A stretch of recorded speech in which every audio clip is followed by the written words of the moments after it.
binayaran ang ating kasalanan sa krus ng Kalbaryo. Yun po ang naging gamot natin at manggagamot ang ating Panginoong Yesus.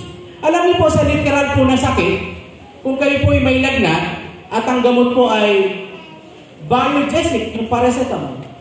Kahit meron na po itong gamot at tinitingnan-tingnan mo lamang yung gamot, hindi mo matatanggal ang yung lagnat.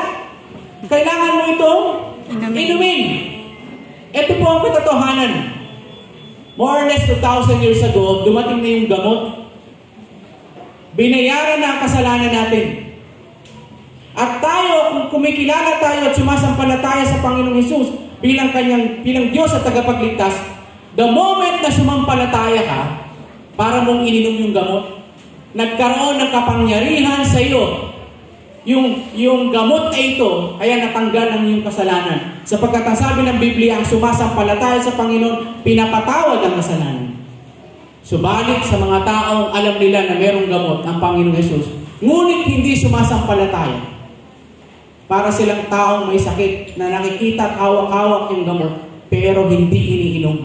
Walang kapangyarihan sa kanila ang gamot sapagkat hindi nila sinampalatayanan.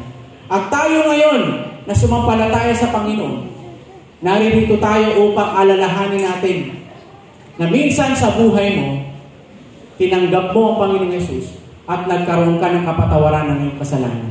At inaalala po natin ngayon ang kapatawaran ng Panginoon sa iyo at sa akin. Inaalala natin ngayon na minsan sa buhay natin, pa-impyerno dapat tayo. Pero dahil sa awa ng Panginoon, palangit na tayo.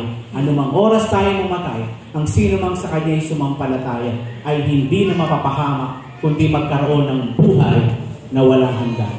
Ito po yung ipinagpapasalamat natin ngayon. At ito ngayon ang inaalala natin, ang ating tagapagligtas, ang ating dakilang manggagamot.